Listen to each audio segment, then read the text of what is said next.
Thank you very much. We're now resuming the second session of the National Summit to Reassess the U.S.-Israel Special Relationship. Thank you all for still being here. And with this next panel, we'll be addressing specifically how the special relationship with Israel came about. I'm honored to introduce the first speaker, Dr. Stephen Walt, Professor of International Affairs at Harvard University and co-editor of the Cornell Studies in Security Affairs and the author of The Israel Lobby. Thank you.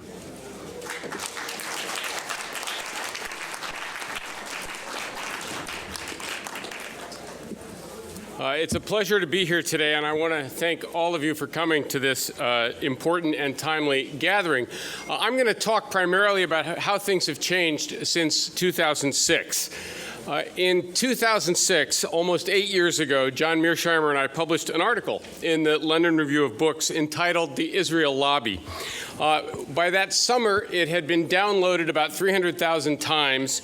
It had generated a firestorm of criticism, including some intense personal attacks on John and myself. And although most of the criticisms were without foundation and the personal smears were predictable, by midsummer, the tide actually had begun to turn a bit. The journal Foreign Policy organized a symposium on the article, and by fall, we had a book contract. We wrote the article and we wrote the subsequent book because the Israel Lobby was a taboo subject that many people knew about, but hardly anybody talked about openly. And we wanted to challenge that taboo and open up a broader discussion. So again, I want to take the opportunity today to look back and reflect on what's changed since 2006. And to do that, first I'm going to summarize briefly what we said in the book and also what we didn't say. Second, I want to consider what's changed since 2006, but also what hasn't changed. And lastly, I want to offer some recommendations based on our experience. At this point, what course of action would I prescribe going forward? So what we said, our core arguments were actually very straightforward and not especially surprising. First, we argued there was a special relationship between the United States and Israel that was unlike any other bilateral relationship in American history.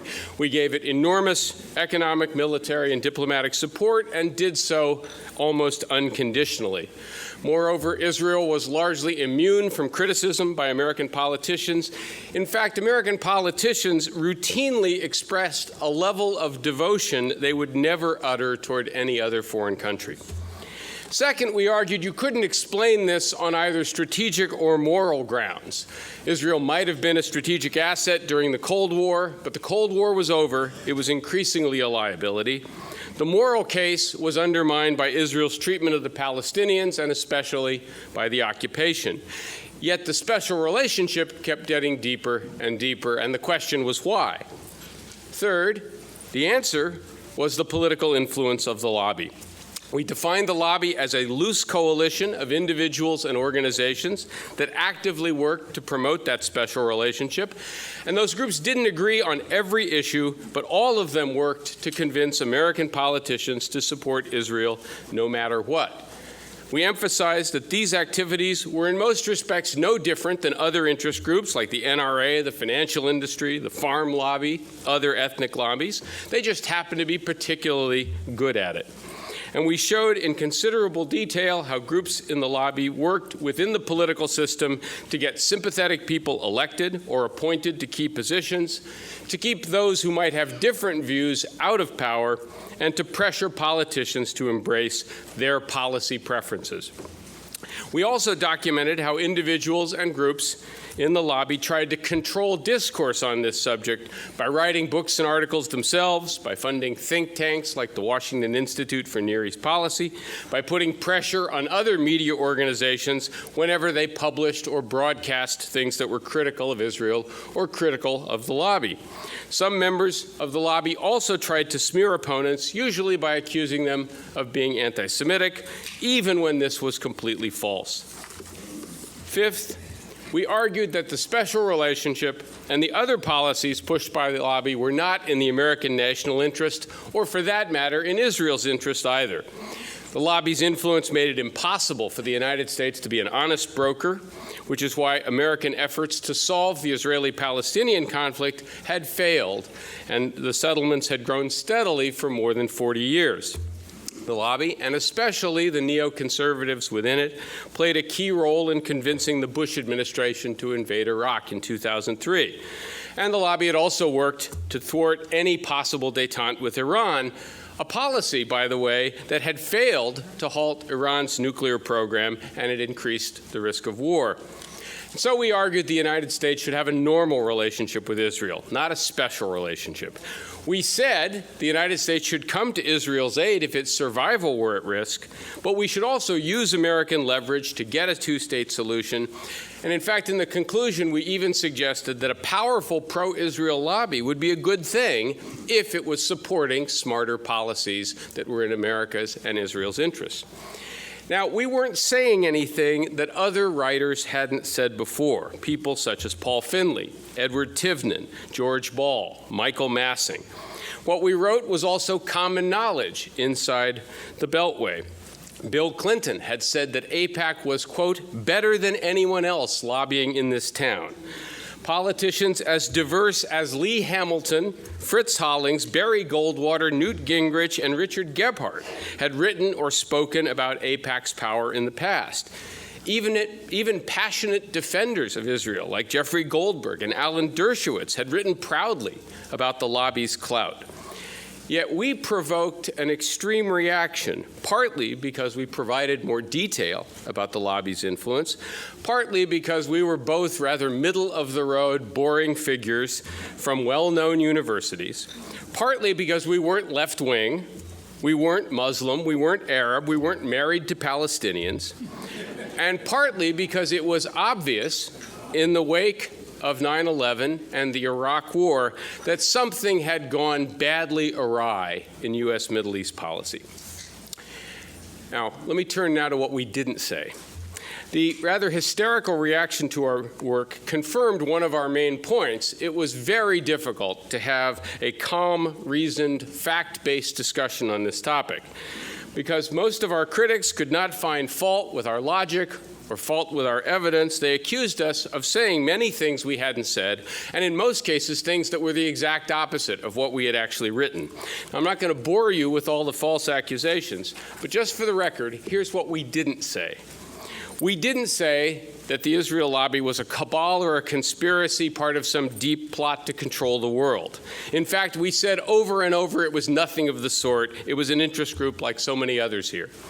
We did not question Israel's legitimacy or right to exist. On the contrary, we explicitly defended it. Third, we didn't blame Israel for all the problems that trouble the Middle East, and we didn't say that a normal relationship with Israel and a two-state solution would immediately solve all of them. We said it would help, but it wasn't a magic bullet or anything like that. We did not say the lobby controlled every aspect of U.S. Middle East policy, or argue that it was the only reason the United States invaded Iraq or has a bad relationship with Iran. We didn't accuse members of the lobby of disloyalty, and we neither argued nor hinted that something should be done to limit the lobby's political power or marginalize its supporters. Finally, we did not connect Israel or the lobby to the 9/11 attacks themselves. We didn't say any of these things because we didn't think they were true, right? And that's important. We were accused of saying all those things, of course, and people in the lobby made repeated and sometimes successful efforts to silence us. Virtually every place we were invited to speak told us that they had been pressured to cancel our appearances, and a number of places, the Chicago Council on Global Affairs, Google headquarters, the City University of New York, succumbed to this pressure. But the campaign to silence us failed. The book sold well. It's been translated into over 20 languages, and John and I have remained active participants in the debate on this and other foreign policy issues. The real question is, what impact did any of this have? What's changed and what hasn't? I think the most dramatic and obvious change since 2006 has been an opening up of discourse on this general topic. Discussions of Middle East policy and U.S.-Israeli relations are more open. A wider range of views is now being expressed. Let me just give you some of the evidence behind this claim. Media figures such as Tom Friedman, Nick Kristof, Roger Cohen, and Andrew Sullivan now write openly and at times very critically about Israeli policy, about American support for that policy, and the lobby's role in promoting it. Even Jeff Goldberg has written a couple of pieces that sound a bit like us, although I doubt he'd admit it. Articles about American Middle East policy more generally increasingly mention AIPAC's influence. It's just no longer a big secret or stuck in the background of the piece. Jon Stewart, if you watch Comedy Central at all, Jon Stewart has done a number of segments making fun of AIPAC as well. Books like Peter Beinart's Crisis of Zionism, Dan Fleshler's Transforming America's Israel Lobby, John Judas's recent Genesis have followed in our footsteps, documented the role the lobby plays in driving U.S. policy. Other people like M.J. Rosenberg have emerged as articulate and knowledgeable critics. Writers like Max Blumenthal have published critical accounts of anti-democratic trends in Israel itself. Websites like Mondoweiss, Muzzle Watch, Electronic Intifada, and others now provide alternative perspectives. And groups like J Street, Jewish Voice for Peace, Code Pink, Americans for Peace Now, and many others have become more visible and effective in presenting an alternative view to the traditional lobby organizations. Now note, these groups are not homogeneous. They don't all agree on every single issue. My point is simply that there is a much wider range of views out there now, and they are getting noticed. This development is, of course, not entirely our doing, because a number of events in the real world have made the lobby's power hard to miss. The complete failure of Barack Obama's push for a two-state solution and a settlement freeze in his first term. The craven American response to Operation Cast Lead, including the American trashing of the Goldstone report. The spectacle of the 2012 election, when the GOP candidates looked like fools trying to out-pander each other in the GOP primary season, and where Sheldon Adelson spent $100 million trying to buy the election, first for Newt Gingrich and then for Mitt Romney. Because discourse was more open, and people were now aware of the role of the lobby, more people noticed these things and could put two and two together. A second development, the accusation of anti-Semitism is losing its power to intimidate. And let me be very clear about this. Like all forms of bigotry, anti-Semitism is a despicable practice. Every one of us should condemn it whenever it appears. At the same time, using false charges of anti-Semitism to stifle debate and destroy people's reputations is an ugly tactic that has no place in a democracy, and people who use it in that way should also be called to account. And I think fortunately, this tactic has been so overused and used against so many people who are obviously not anti-Semites, that it's no longer able to stifle reasonable discussion. And that's going to make it easier to have an honest conversation going forward. The third change is that some of the policies the lobby has promoted are increasingly hard to defend. Instead of a weak Israeli David surrounded by a hostile Arab Goliath, we have a powerful, nuclear-armed Israel maintaining a brutal occupation for more than 4 decades, using its military power to dominate a Palestinian population denied political rights. Fourth, AIPAC and other groups in the lobby have lost several important fights in recent years. They could not convince the Bush administration to use force against Iran or support an Israeli attack on Iran. They could not derail the nomination of Chuck Hagel to be Secretary of Defense, although some hardline groups tried to do so in especially ugly ways. Earlier this year, they could not convince Obama to bomb Syria. And more recently, AIPAC could not get the Senate to pass a resolution threatening greater economic sanctions on Iran because it was widely recognized this would immediately derail any possibility of a diplomatic deal. These episodes remind us that the lobby does not control U.S. Middle East policy, does not get every single thing it wants, especially when what it wants might push the United States closer to war. That's a lot for any lobby to ask for, and it takes very special circumstances to pull something like that off. Those events, I think, also tell us that AIPAC and company are not invincible. Now, those setbacks have led a number of observers to conclude that AIPAC's in deep trouble, that the lobby's influence has been broken. Let me say why I think that is premature, because there are a number of things that haven't changed. First of all, the special relationship is still intact. We still give generous economic and military assistance, even though Israel's a wealthy country and has clear military superiority over its neighbors.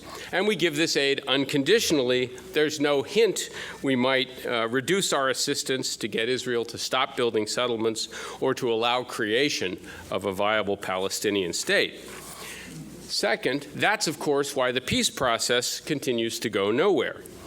Remember, Obama came into office promising a two-state solution in his first term and called for a settlement freeze in his famous Cairo speech in June 2009. He's been in steadfast retreat ever since. He basically gave up on this in the first term and handed the problem over to John Kerry. But there's little evidence that Kerry's efforts are going to succeed. The settlements have been expanding all the while. Notice, by the way, that a two-state solution may well be impossible at this point, but politicians in the District of Columbia continue to pretend that it is the only American goal. Now, I'm a two-state person myself, but I'm also a realist, and at some point one does have to at least start acknowledging the possibility that we're not going to get a two-state solution. Third, the lobby still gets enormous deference from American politicians. A few weeks ago, the left-wing progressive mayor of New York City, Bill de Blasio, was recorded telling an AIPAC group that defending Israel was part of his job description as mayor of New York. If you were paying attention, earlier this week, a number of prominent American politicians, including Secretary of State Kerry, Nancy Pelosi, and John McCain, all gave the usual flowery speeches at the AIPAC policy conference. And even today, there's really no other lobbying group that gets this kind of deference and attention here in Washington. Fourth, although discourse is more open now, it is still, I think, extremely risky for young, ambitious foreign policy wannabes to question key elements of U.S. Middle East policy, and especially the special relationship. You can if you have tenure at a university, if you don't have your heart set on working in the U.S. government, or if you're retired. But it's hard to find people inside the foreign policy establishment who are willing to say what they think on this issue out loud. Just look at how Chuck Hagel and Samantha Power had to contort themselves during their confirmation hearings, and you see the lobby's continued influence. And please don't forget that we're still a long way from a deal with Iran or a two-state solution. And the lobby will be working 24/7 to make sure that the United States doesn't do anything Israel doesn't want. In short, reports of the lobby's demise have been greatly exaggerated. And given that fact, what do I think we ought to do about it? I'll just give you, I think, 4 basic lessons here. Lesson number 1, it's just politics, stupid. The first lesson I would emphasize is this is all about politics. The Israel lobby is powerful because it has all the features that make an interest group powerful. And it uses all the tools available in a democracy: direct lobbying, financial contributions, grassroots organizing, pressure on the media, etc. There is nothing magical, nothing conspiratorial about this. They're also influential because they haven't faced strong and well-organized opposition. And if they are facing greater headwinds today, say on Iran, it's because others are starting to play that political game more effectively. Lesson number 2, it's going to get worse before it gets better. The lobby's main goal is protecting the special relationship, and that's going to be harder to do as Israel moves rightward and as it becomes obvious that there's not going to be a two-state solution. Israel's control over the West Bank will be recognized more and more as apartheid. Pressure to give the Palestinians political rights is going to grow. One person, one vote is easy for Americans to understand. And if you saw the recent poll by Shibli Telhami, that's what Americans overwhelmingly favor if they believe a two-state solution is no longer possible. Then they favor one-state democracy. Getting the United States to back a state that privileges one ethnic or religious group over others is going to be an increasingly hard sell over time. And to try and make that sell, groups like AIPAC are going to have to do even more to try and influence discourse, to try and discredit critics. But in my estimation, the more strident and heavy-handed their tactics are, the more resentment it will sow, and the more people will be turned off over time. Lesson number 3, be realistic and build a big tent. Reversing policies that have been in place for decades does not happen overnight, and you don't do it by writing a single article or a single book. What one needs is a big tent for people who want a normal relationship with Israel and a Middle East policy that conforms to a broad conception of the American national interest. That doesn't mean that everybody in this room has to agree on everything. The Israel lobby is a loose coalition united by a couple of shared goals, and we should take a page from their playbook, while making sure that our ranks are not filled with those who sow hatred or spread discredited conspiracy theories. Lastly, if we were to write the book today, how might it be different? Well, it would have to be a lot longer, because a lot of new information has come to light since 2007, and you could even argue that the entire Obama administration is a case study of the lobby's continued influence. So, we'd have to do volume 2, and it would have to be just as long as the first edition was. But to be perfectly honest, I don't think John or I would change our central arguments at all, because events since 2006, 2007 have vindicated almost all of what we wrote. To repeat, we wrote the book to encourage a more open discussion of these issues, because we thought a more open debate would bring a lot of additional truths to light and would be better for everybody in the end. Now, I think that's precisely what has happened, though, again, we do not take all the credit for it. So I just want to close by thanking those of you who have worked for many years, long before we got into this, to counter the lobby's arguments and hasten the day when the American relationship with Israel is guided primarily by strategic interests and moral principles and not by domestic politics. When that day arrives, it's going to be better for us, but also better for Israel and also for its neighbors as well. Thank you very much.